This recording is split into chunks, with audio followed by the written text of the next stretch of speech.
RuPaul needs a little Christmas. This is the focus group.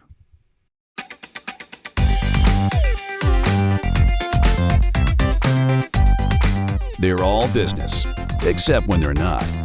It's the Focus Group with Tim Bennett and John Nash.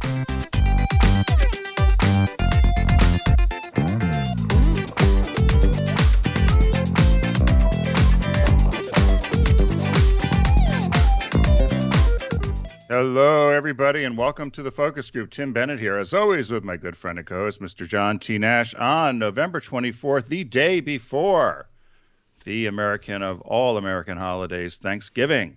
Other than the 4th of July, I'm guessing this is the most American of American holidays. I got one. Nash? I got one that's even more American for you. Flag Day. What's that? Flag Day. No one gets that off, do they? Well, it's a holiday though, and Flag Day celebrates the flag. So, flag. It's a grand old flag. So it's Thanksgiving is here already. As we last year, John and I had talked over on TFG Unbuttoned, which is our Tuesday podcast. If you want to catch that, be sure to head over to focusgroupradio.com. You'll catch our podcast over there, which is TFG Unbuttoned, which is released on Tuesdays. And then, of course, this show, which comes out every Wednesday at 1 p.m. You can find all of our media housed at focusgroupradio.com, or find this show streaming at YouTube or Facebook Live. And then you can find all the media housed there. But we were talking about a number of things that were related to what was the I'm trying to get the right words out, Mr. Nash, but I don't know if I'm going to get them out. Thanksgiving or last year's Thanksgiving was an event. The event of the event, right? It was an event of the event. I know I can't say too many things because we get dinged, so that's why I was trying to. No, I was saying on Unbuttoned that we sat in a good friend of Bob's mom's house. The windows and the doors were open. We sat in between a back door and a front door. I mean, it's all about airflow, right? Yep. So on the show today, we've got Caught My Eye. Then of course we've got some recommendations from our friends at Deep Discount, and then we'll take a quick break, and then we have our Shop Talk segment, and of course our business birthday. So, Mr. Nash, are you doing anything exciting for your are you making a turkey, or what do you do? Yeah, sure. Bob's making a turkey. He already made the he's all set with the mashed potatoes and the mashed sweet potatoes. I think a friend of ours is bringing a pie. It's a small one. We're just having his mom in, and his niece and her roommate are going to be down in the city, and then we have a friend joining us. So it's not crazy this year. It's a small size. And weather seems okay. You know, the day always starts regardless of how Macy's Thanksgiving Day Parade, I'll just say that. And right. Halfway through the parade, Bob and I are screaming at the TV, screaming, "This is one big advertisement." But of course it is. And we should know this already, right? I mean, it's gotten horrible, I think. You know, it's no longer a parade, particularly if you watch. They all stop in front of Macy's, mm-hmm. and they lip sync to some song on a float. I think song it's and atrocious. Dance, yeah. You're not... I love the balloons. I know there's going to be a couple of new ones this year. I'm suspecting there's a Star Wars balloon too. You know, there's a show out called The Mandalorian, and they had Baby Yoda. Remember, everybody went crazy for Baby Yoda. I bet that's going to be a balloon this year. Bob saw an interview with, hey, do you remember the year we interviewed Amy Kuhlman, I think her name was, and she used to be the executive director of the parade. She's been replaced. There's a guy that's the new executive director. I don't know where he came from, very young. First Macy's Thanksgiving Day Parade, and behind him they had a couple of little miniatures of balloons, and if the eagle-eyed watcher could see that one of them looked like Baby Yoda, so I think Grogu, which is the character's name, is going to be making an appearance in the Macy's Thanksgiving Day Parade. Boy, I went to school with a girl that was her job when we got out of college, Barb Scully. It was a great job. That working on the Macy's Thanksgiving Day Parade, but it's certainly changed a lot. You know, but yeah. So you don't go watch the parade. They used to go watch the balloons. Yeah, well, we used to. I've never. When Bob and I first lived together, we lived down from Macy's at 28th and 7th, and we could look out our window and see the balloons in the parade coming down, and then turning the corner to go. You know, they would come down, turn the corner, do their thing. Then we would see them exiting the Macy's, down 34th Street. Now it's just on the TV, and I had friends who've taken their kids, and every year is different. The weather is the big thing. I think last year was high winds, and I don't even believe they allowed the parade to happen last year. Does that sound right to you? I don't think we had a parade last year. Maybe it was they did something. It was virtual. Maybe you couldn't. Maybe you couldn't gather and watch it. That was the thing. Do you have a favorite food for Thanksgiving that you don't get other times of the year? Is there a favorite food you like? I like cranberries, but I can have those during the year. I always like sweet mashed potatoes. I don't. Something I don't have a lot during the year is pumpkin pie, even though I love it, and pecan pie. I don't have pecan pie too often, but that I always associate that with Thanksgiving. And Price went up at Costco. Costco pumpkin pie was $5. This year's $5.99. I don't know if you went and got one. Haven't gotten one yet. And I was going to say something else about Thanksgiving that we used to love that was a very uniquely New York City thing. They would blow up the balloons the night before and stage them by the Museum of Natural History on Central Park West, and I think it would be about 78th Street, 79th. New Yorkers knew that you could go and watch them do this, and it became a New Yorker night out. Like we'd go out to dinner, we'd walk around. One year we saw Spider-Man. Spider-Man was because he faces down, and behind him, parked right up to his ass, was Kermit. I mean, if all the gays that were walking around, they'd laughing their asses off, like look what Kermit's doing to Spider-Man. And then New York Magazine or Time Out or one of them did an article on New York's best kept secret, the balloon blow up the night before the parade. And guess what? The next year it was every single person that could get into the city, and it was ruined. Yeah, so that was that. So I'm glad I lived here for that before it got ruined. Well, Philadelphia was that with the Mummers too. The best part of the Mummers parade was afterwards when the bands all marched down back to their clubhouses. That's when the party started. Really? Yeah, and then the same sort of thing. Then it got written up of, the 2 street parties, and then same sort of thing. Then everybody would gather down there, and then it kind of became too much of a tourist thing. So did the Mummer, was there just one area that they returned to at the end of and that was where everybody would start partying, and then it was they all have their clubs down in South Philly. Most of them have their clubs in South Philly, which most cities would call it 2nd Street, but in Philadelphia it's called 2 Street. So wait. 2ND, 2nd. 2 Street. But okay. So I love Philly. I adore Philly. Philly. So they would, the parade is like 12 hours long. So it starts very early in the morning, and the clubs would then march up Broad Street, and they do their thing. And then they would go down on their way home. They would march all the way back to their clubhouses on 2 Street. And they'd all be, feeling no pain. It's New Year's Day, so it's cold usually. And they're drinking most of the day, and then the real party starts. The bands are fantastic. The string bands are a lot of fun, but and everybody opens their houses. People just wander in and out of everyone's homes, use the bathrooms. The police are out there having a good time as well. It's actually a great time, but they didn't have the parade last year either. Parts of it, I don't think, because of the event. So I think there's a lot of pent up demand for things to get back to some sort of normalcy. They said. I saw in the news that they said the airline loads were almost at 2019 levels, or just about at 2019 levels, and they're concerned that if there's a glitch or people don't show up for work or something, that could just throw everything into a tailspin. No pun intended. Do the Mummers drive the little cars around still? Not many. Those are more the Shriners, but forget it. You're right. It's the Shriners. Yeah. No, the Mummers do the very, very fancy clothing and the big feathers and the plumes. They're string bands. Yeah. Okay. And, it started, so, the initial thought was, some people say it was taken from New Orleans, but the thought was during the founding of the country, way, way back when, the New Year, the people would go into the streets and celebrate that the colonists, they made it another year through. And they would go out into the streets on New Year's and parade and celebrate and bang pots and pans and dress up. And they think that's kind of where the tradition, it's gotten more outrageous now. Lots of men dress in women's clothing. And I'm surprised it doesn't get more attention nationally, because it is a huge, huge event in Philly. It's fun. It shuts the city down, and it's a big, big, big party. And it's a lot of fun. So that's what's going on. So, Mr. Nash, what caught your eye this week?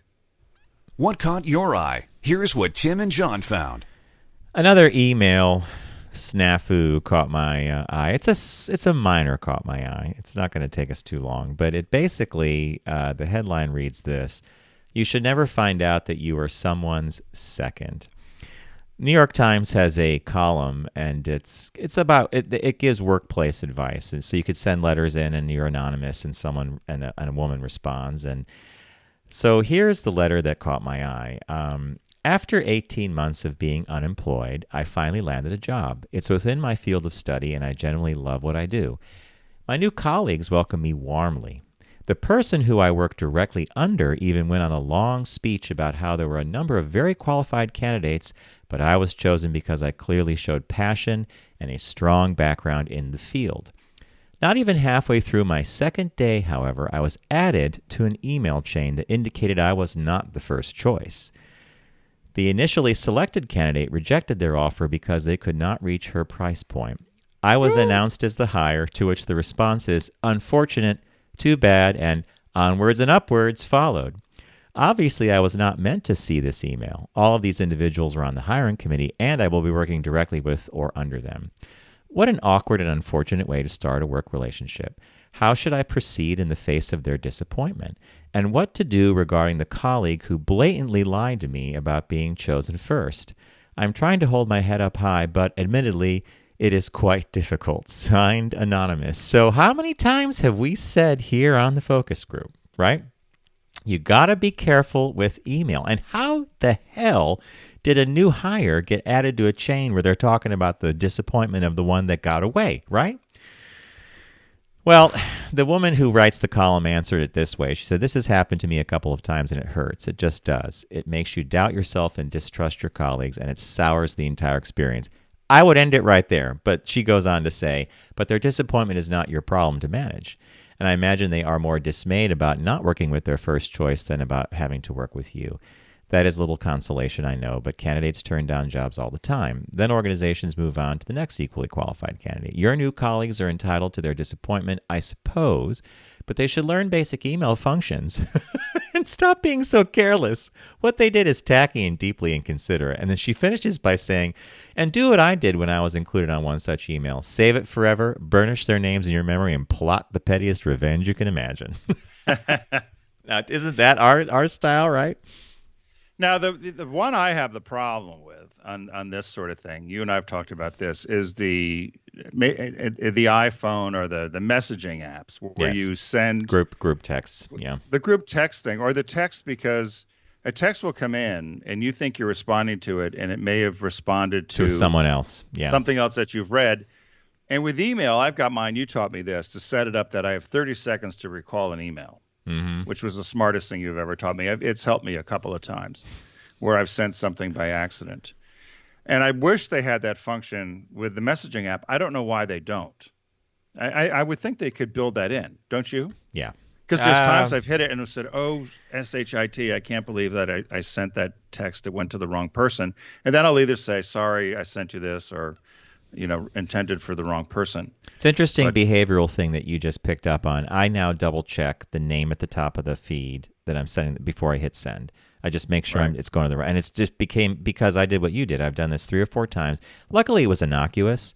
Like, see you in 5 minutes. You get a question mark back. You're like, oh, wrong person. But you don't want that kind of thing. Well, this was an email problem, and believe me, I don't know how this company had let that chain go. And someone on the chain had to realize the new hire was on board the chain of, I guess not. Anyway. Well, I have a friend of ours who used to relish this with the CCs or whatever, and he forwarded me an email once, and I responded, which I thought was just to him. But the way he had it set up, it went to the original person, and I said to him, "Tell that jackass that I'm not interested, blah, blah, blah, blah, blah." And I went through this whole litany thing. And then the guy responds back to me. And I was like, how did this guy get the email? Then, of course, the other friend's just doing exactly what you're doing, giggling and laughing. And I said, "You SOB." I said, to this day, the guy, this is 20 years later, the guy still gets mad, still won't talk to me. Okay. So there are anyway, consequences. He was looking for money. Consequences, yeah. Yeah, well, that's what you do. So anyway. Mine was, so that's a good one. I love the second place box. Is that a real thing? The If you're second. watching the video, the second place award. I don't know. I think that's found that on hilarious. I found that online, and I just laughed because I Isn't that thought hilarious? whoever sends like a box, the red ribbon for second place. Yeah. Congratulations. Everyone Yeah. gets a prize. I like that. Mine was, I saw this pop up. The headline is RuPaul throws hilarious shade at cringy RuPaul Christmas ornament that someone bought online. And RuPaul fans are roasting the botched RuPaul merchandise. RuPaul is not having any of it. So it says one thing that the internet has taught us over the years is that if you're looking for subpar products, go to wish.com. I did not know that. Did you? If you want subpar products, go to Yeah, wish.com. go to wish.com. Never even heard of it. Yeah, it says the prices are unmatchable, but you wait weeks sometimes for the product. And they vaguely look like any of the pictures. And they said this one in particular that came from Wish.com was an ornament of a U.S. drag superstar, which was her birthday last week. She's 61. And so someone had bought this ornament and then they posted it online, and RuPaul went ballistic. It was unauthorized. And somebody said it looks like Jennifer Holliday in mid-performance wrote the original poster of the photo. And It's not a bad critique. RuPaul had tweeted out unauthorized crap, and then said Christmas ruined. And then, but of course, other drag queens just loved it. And they were just digging right in. Schadenfreude, the healthy laughter at the misery of others, right? Oh yeah, and they've been roasting her. And so someone says, just in time for Christmas. They said we've been given a terrifying decoration. Trixie Mattel said, I bought a dozen. she said, I can't wait. RuPaul snapped back and said, I'll meet you outside, bitch. And they said, she said, Trixie, with the crooked mouth and 3 sets of eyebrows, Ru is not happy with this misshapen Christmas decoration. She having called it unauthorized crap. It looked like the eyes were slanted. 3 sets of eyebrows looked like somebody put them on with a Sharpie. It's a distorted face and bad eyelashes. It doesn't match RuPaul's glamour. And it said it looks. And then one other drag queen said it looks like what happens when RuPaul has to do her own makeup. Someone said that she's too white, and it went on and on and on. The memes keep on coming. The great thing is everybody says the ornament is still available on wish.com if you'd like to pick it up. So I went over there, and if you think the RuPaul ornament's bad, you should see the Dolly Parton ones. Well, you sent 2 pictures for Dolly Parton. One is a picture of her next to an ornament of Willie Nelson. Right. And then below it is this thing that is hanging from a tree with like some kind of a fringe skirt. It just looks like a sock puppet doll. It has no resemblance to Dolly Parton, in my opinion. They're horrific. And I thought if you had the money, wanted to waste it, because these ornaments aren't cheap. I think that RuPaul was $24 or something. Okay. But if I thought you could do a whole Christmas tree of horrible bad ornaments, celebrity bad ornaments, right? I mean, you could do a whole tree of them because some of them are just atrocious. You could pretty much type in any star or celebrity and they come up and they're really bad. The RuPaul one is exceptionally bad, but people said they're going to bring them to their Trump-loving relatives at Christmas as a gift exchange, and of course RuPaul is not happy about it. But the Dolly Parton ones are horrific. There's some other ones that I didn't even include, but if you want to have a good laugh, just type in Dolly Parton Christmas ornaments or some other celebrity friend and see what you get. But great idea, I think, to maybe for a tree one year. So I think it's hysterical. When the pictures came in, I couldn't stop laughing. I'm like, oh my God. In what universe does this even look like the person they claim it's supposed to look like? Yeah. Yeah. No, I thought it was quite funny. So, hey, as many of you know, Deep Discount's a friend of ours here at the Focus Group, and they've been a supporter with us. And right now they've got a Black Friday cyber sale going on. And if you head over to focusgroupradio.com, you can click on the Deep Discount logo, start shopping away. There's all kinds of great deals right now if you want to, of course, add to your collections or get one of the great bargains that are out there. Be sure to click on their logo and then start shopping away.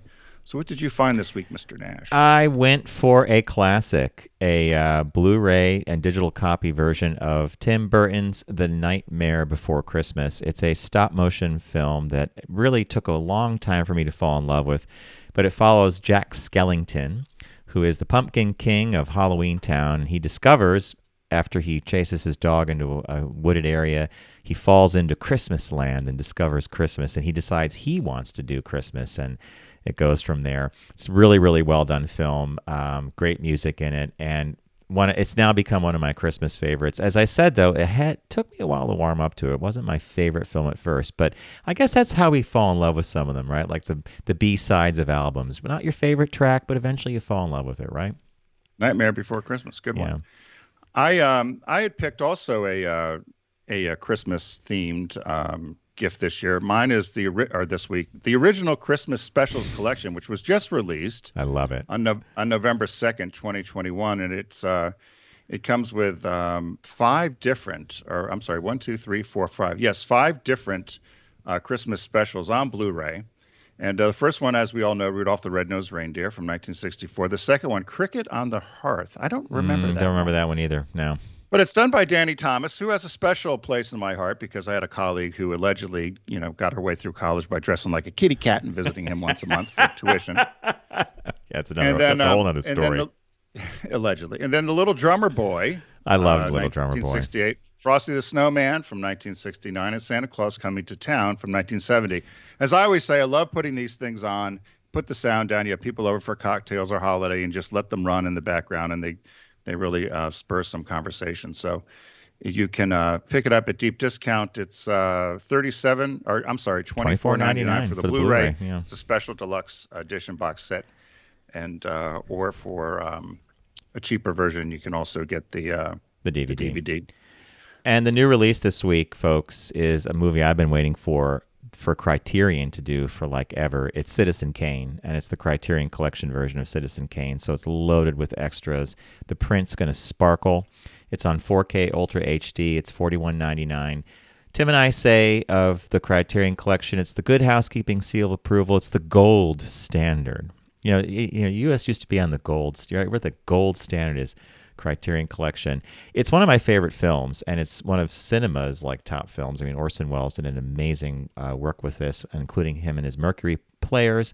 Well, Agnes Moorehead. I mean, I can go through the entire cast. When's the last time you saw it? We saw it about 5 weeks ago. You're kidding me? Okay, I would love to see. I haven't seen Turner it in Classic years. Movies. I think I'm definitely picking this up, and I cannot wait to watch it in 4K.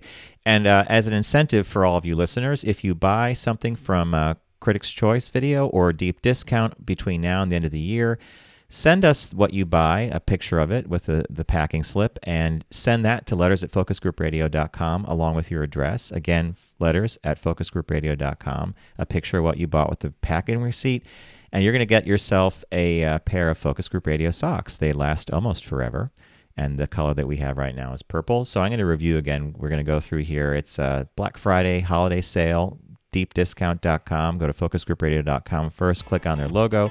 I chose Nightmare Before Christmas. Tim had original Christmas specials. Citizen Kane is the new release. And that's going to do it for this segment. And we're going to join you right after this break.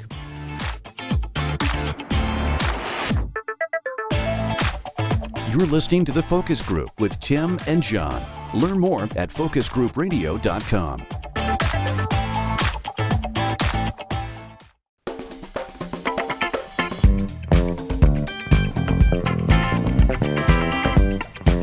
Now back to the Focus Group with Tim and John. Available pretty much everywhere.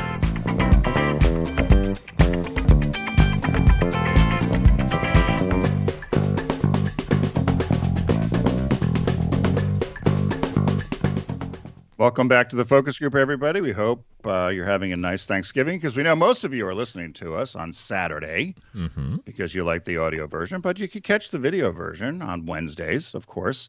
But many of you like our audio version, so thank you. Thanks for listening. We hope you're all having a great weekend. Mr. Nash. Yes? What are you doing? You're looking at something. Was there noise? Was there some noise in the background? No. I was just looking at the clock on one side, and then I looked at myself in the video, and I don't know, these cameras are funny sometimes. Things lighten up, and they darken up, and I'm like, where's the light coming from? That's what I was going to say. You seem to be puzzled about something. My light went out, too. I don't know what that was about. You look fine. I mean, you're lit fine. I don't. There you go. All right. Well, listen. So we've got our business birthday, and then we're going to do a little shop talk, and then we're going to talk about, if we have a little time, we're going to do a little Thanksgiving treat that we found at the end. So without further delay, let's handle our business birthday. Everyone does celebrity birthday greetings, but the Focus Group is the only show in the universe that celebrates business birthdays. Did you ever take a Dale Carnegie course? This came in the business birthday, and I saw the name, and I knew who you were talking about right away. And this is one of these names, and it's an institution, basically, right? Right. And the answer is no, I never have, but I've puzzled about it. I've had to do it 2 or 3 times with my corporate career. I had to do it at LTV Steel. I had to do it at Subaru. I think whoever the salesperson was for these Dale Carnegie, classes for young people out of school that are starting with corporations, they put you through these Dale Carnegie salesmanship, corporate training, public speaking, interpersonal skills, all that sort of things, and which still relevant today. I'm wondering if they still send people through them. I think so because I still see them on resumes pop up now and then. But happy birthday today, November 24th. Born in 1888, Dale Carnegie, and he died November 1st in 1955 at 66 years old. He originally spelt his name not like the steel magnate, Carnegie, Carnegie. It was originally spelled Carn, Carnagey, but he changed it to be like Andrew Carnegie, the steel magnate. Thought it'd be easier for people to remember. Wait, the first fact that I find fascinating, he changed his last name. Most people don't do. Okay. Well, he also changed it because later on in life he was living in New York and he had done an event at Carnegie Hall.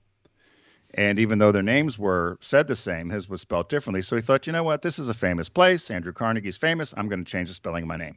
So that's what he did. Love the logic. Okay. Yeah. So anyway, he was, as I said, he was born in 1888. American writer and lecturer and the developer of courses in self-improvement, salesmanship, corporate training, public speaking, and interpersonal skills. They said he was born in poverty on a farm in Missouri. And his probably most known book was How to Win Friends and Influence People. Mm-hmm. It's a 1936 bestseller and remains popular today. Although he probably could have used help with it because he was divorced. Just a little data point right there. Thank you, Tim. Right, don't you think? I guess it didn't help. So he also had another book. I haven't read this one. It'd be interesting to read them now because my guess is they haven't really updated them, right? So I wonder how they hold up. How to Stop Worrying and Start Living. And he wrote another one called Link in the Unknown, which I kind of puzzled on that one. So it's out of his wheelhouse. yeah. So one of the core ideas in all of his books is that it was possible to change other people's behavior by changing one's behavior toward them. That's a good point. So he had gone off to school. He thought he wanted to be an actor. So he'd gone to New York to try acting. Did not work. But he was also very good at giving speeches, and he was really fascinated through high school about the Chautauqua assemblies, from Chautauqua, New York, which the people across the street here, there's a big thing here with these people in Rehoboth. They love to go to these Chautauqua things in New York State. And so when he completed his education, he still had this fascination with the Chautauqua series stuff. But when he wasn't able to do wasn't able to be an actor, he moved on to selling bacon, soap, and lard for the armor company. And he was so successful that his little territory in South Omaha, Nebraska, was the national leader in the whole country. So he saved up $500, and he went to go pursue his dream to be a Chautauqua lecturer. But he ended up instead to try acting again in New York. He lived at the YMCA at the 125th Street YMCA. And acting, of course, still didn't take off. So he decided to teach public speaking and persuaded the YMCA manager he was going to instruct classes at the YMCA and he would give money to the manager of the YMCA. So he'd run out of material. So he tried to improvise and he suggested that the students speak about something that made them angry. And he discovered that technique really made speakers unafraid and it would help them address the public better. I thought that was a pretty good point. Repeat that again. He would say things to so make.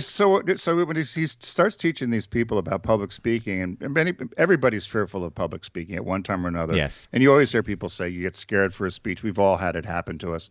You freeze or you get scared. And he said, and you're afraid. So he said he discovered when he was trying to improvise because he had run out of material in terms of teaching public speaking, that he figured out that with the students, he said, get up and tell me something that you're angry about. And he said to a person, he discovered that that technique made all the speakers unafraid to address Okay. Yeah. the audience. So if you got up something that it's probably something you're passionate about, something you're angry about, something that bothers you, you're more likely to get up and not be fearful Or tongue-tied. Yep. or tongue-tied and be able to share it. So that's how they said from 1912 that was really the beginning of the Dale Carnegie courses and how they evolved. So they said he tapped into the average American's desire to have more self-confidence. And by 1914, at the Y, he was earning $500 a week, which in today's numbers was about $12,900. Pretty good, pretty good haul. And I told you about how he changed. In 1916, he was at Carnegie Hall, changed the spelling of his name in 1919. And so a collection of his works. Simon Schuster first published his book in 1936. The book was a bestseller at his debut. By the time of his death, he had sold 5 million copies. It was written in 31 different languages. There's been 450,000 graduates of his course. Now, that was by the time he died, which was in 1955. So you can imagine Since if I was then, yeah. if I was still taking the stuff in 1990, how many people have gone through it. And then, of course, I said he got married. He was divorced. He died of Hodgkin's disease on November 1st, 55 in New York. Forest Hills, New York is where he lived, but he was buried back in his home state of Missouri. Only 61, right? Yeah. That's yeah. such a... 60, was it 61? 66. He was 66. Okay, that's such a young age to have, that's really, in my book, that's young. Maybe in the 50s it wasn't that young, but I don't know. I still think that's... But being born in 1888, probably yeah. 66, yeah. Life expectancy was, it's not really, what is it now for men, 80, 81? Yeah, 78 to 81. It's and a lot of doctors begin noticing, specifically in men, that a lot of problems pop up in the 80s, and women, I think that's a little, the timeline's pushed out, but yeah. Did you ever read How to Win Friends and Influence People? Parts of it, yeah. And but I will say this, I've been trying to, as you were going through his birthday and his bio points, I was puzzling to myself about how I would use that technique of being angry at something to get myself to present or speak more forcefully or more clearly, no tongue-tied, whatever. And I guess it must be like a mental thing that you do before you stand up in front of a crowd. I mean, the technique I was always taught was when you stand in front of somebody or you're in front of a room of 500, count to 3 and take a nice big breath in and then a breath out and you'll be ready to go. There's something more interesting about this, getting pissed off about something and then speaking, right? Well, for instance, if you went to a school board and you were upset about maybe the way they spent money, the way they spent tax dollars or wasted tax dollars, and they had just raised your taxes and they squandered the money on something, you could probably get up and be very passionate about the fact that you had raised our taxes and you're asking for more money all the time, and yeah. Right, and so if you could find the thread or something. But I thought that was interesting because you do know when people do get up somewhere, and I've seen it now here with city politics. When people do have an axe to grind, they're usually a lot more succinct and forceful and clear, rather than just getting up and rambling about something. Usually when there's a point to be made, it's usually they're disgruntled about something, and they can usually get it out. So I learned something there, certainly. Yeah, so, I'll say not a bad one at all. Yeah. So there you go. So our shop talk today, John found this one, and I thought it was interesting, although there was one part that I thought was in conflict. So I'll see if you pick the same thing up. But the headline is, "Did the pandemic change conspicuous consumption?" And there was a survey that was done. They said they talked to thousands of global consumers, and nearly half of them said they realized that during the pandemic that a lot of them said they had too many clothes. That was the first one. And the other one was They were surrounded by stuff that they're not going to use. They own too much, right? I totally agree with that. Did you come to that? Well, you purge all the time.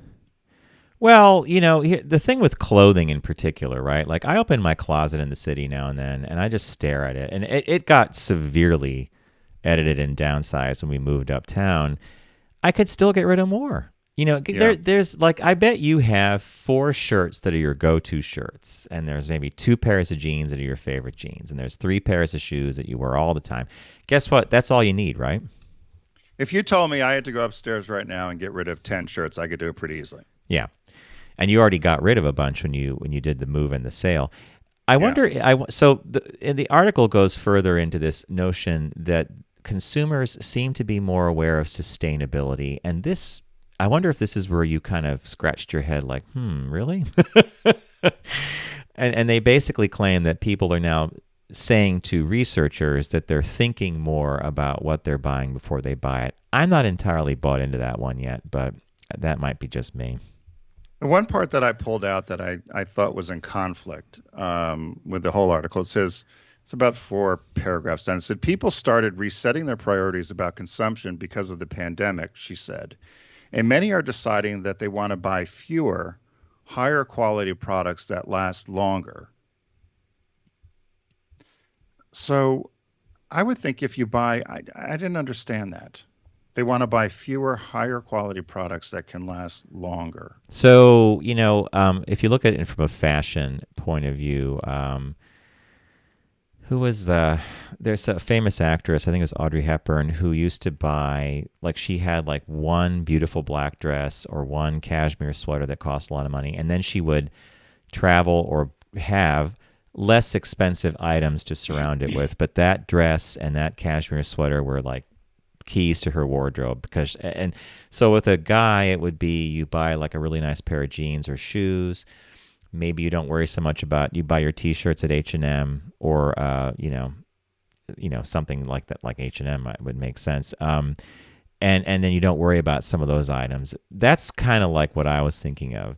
So that's a better explanation. I think the punctuation on this was wrong, or it got copied wrong, because my thought was they want to buy fewer higher quality products. I thought, no, you want to buy higher quality products that last long. So that's where I thought it was in conflict. So no, your explanation then makes a lot more sense. The other thing it kept talking about sustainability. That's the one I hit on too. Yeah. And it said people want to consider, 85% say they want to consider sustainability when shopping. And I said, what does that really mean? Do you know what that really means? That would mean that you would, my takeaway is you would have to know sourcing, country of origin, labor practices, impact on the environment. If you're buying an electric car, guess what, folks? It's loaded with rare earth metals that are not exactly cheap or friendly to mine, specifically when we're thinking of the batteries. So it's a pretty big picture to think about sustainability, unless at the very lower end of the spectrum, you're buying a gallon of milk and you want to make sure that the jug it comes in is in fact recyclable plastic. I mean, that's the spectrum, I think, right? Yeah. So I do think a lot of people did make a reset. I said this as I was moving, though, and I thought for me it was more of my move that I don't need to buy anything else anymore. Oh, God, yeah. The most you and I are going to do in the next several months is maybe upgrade some computer hardware, which we get our money's worth out of, in my opinion. But I agree with you. I have to go get shoes. Like, I have to get a pair of shoes that I could wear in like wet and messy weather, like boot kind of things, but not boots. You know what I mean? I dread it. I'm just dreading it. I've been putting it off. I'll probably end up doing what I did last winter, which is not get anything and kind of slip and slide around in my black fashion boots. You need a slip. What kind of you don't ever wear kind of hiking boots? You're not a hiking. I do. I have a pair of hiking boots up here, and I wear them all winter for outdoor work and shoveling. And then when we go walking, I wear them. They great support for your ankle. But in the city, you never really have to get through. It's messy. Like, after a big snow, there's the puddles that form on the corners, and you jump over it and the whole bit. I just want something a little more functional. But I where I'm going to go? I'm going to spend an afternoon at one of the places you turned me on 2 years ago, DSW.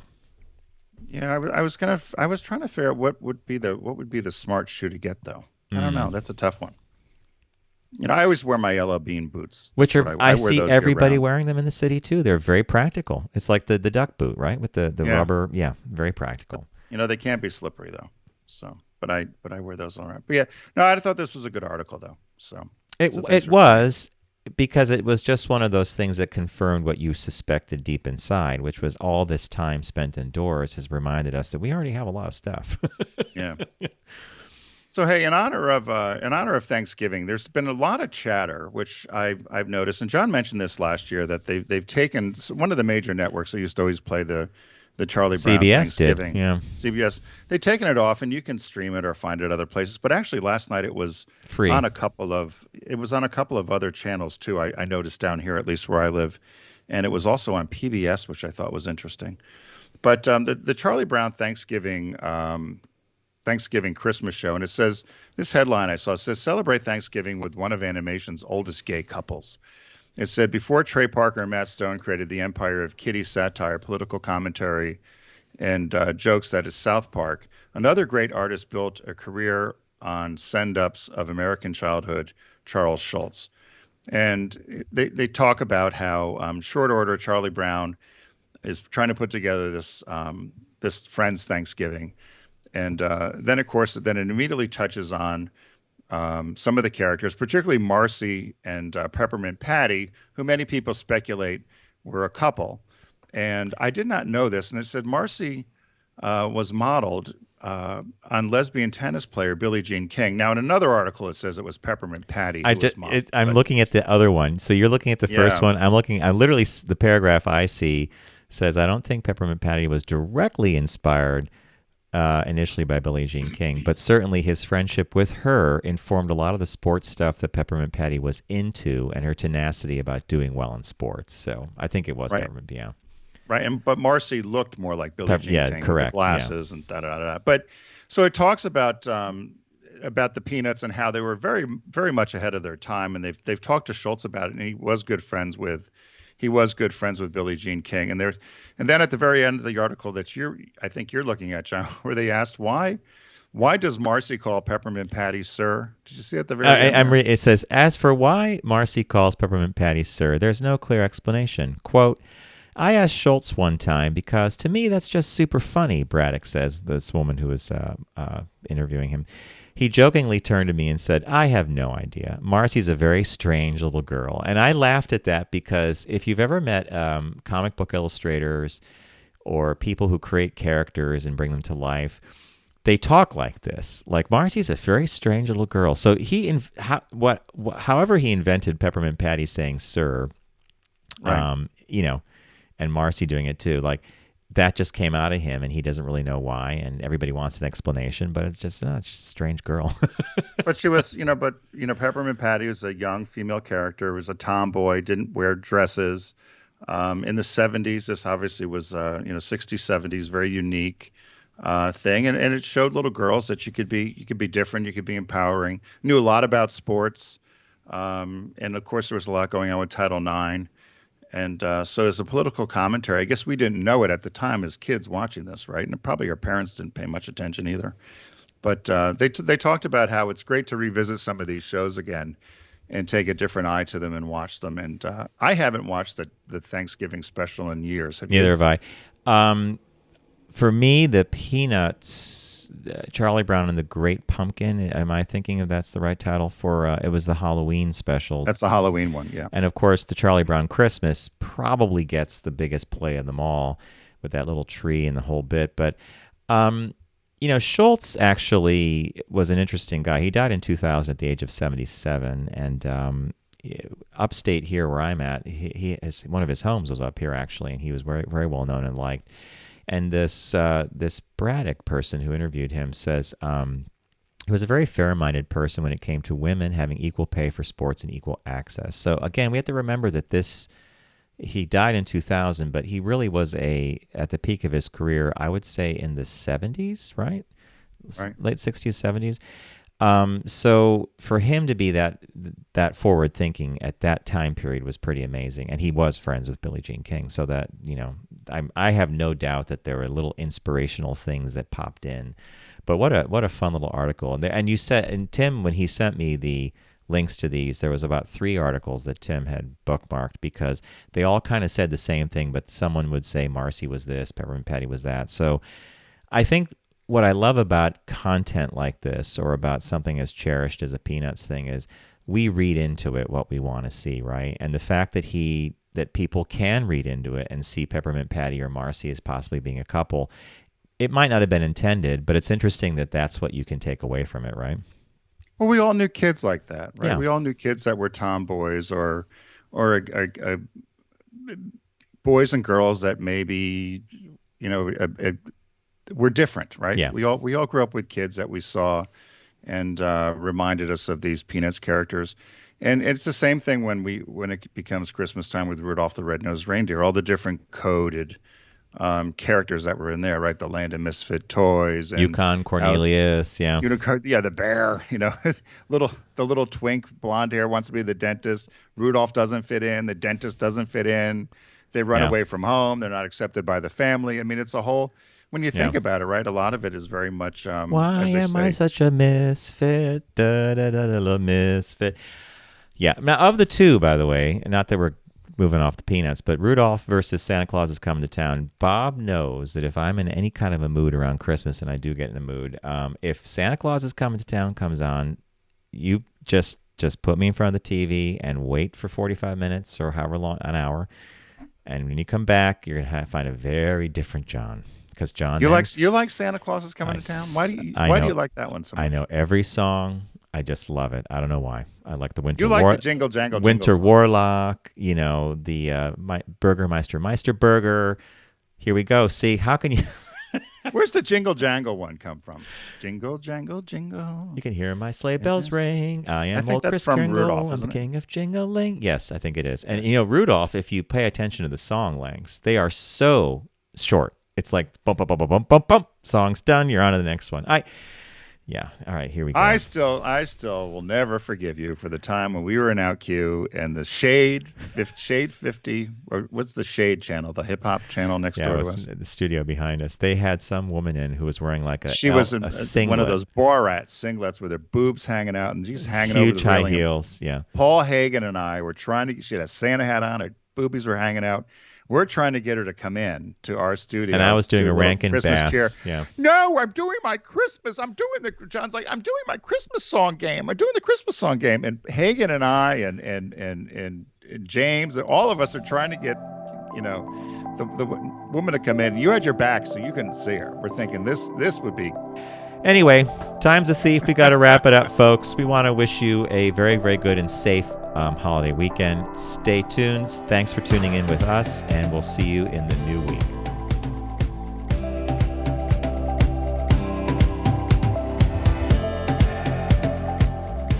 It's The Focus Group with Tim Bennett and John Nash. Accessible on all platforms. Subscribe, like, and rate us on your platform of choice.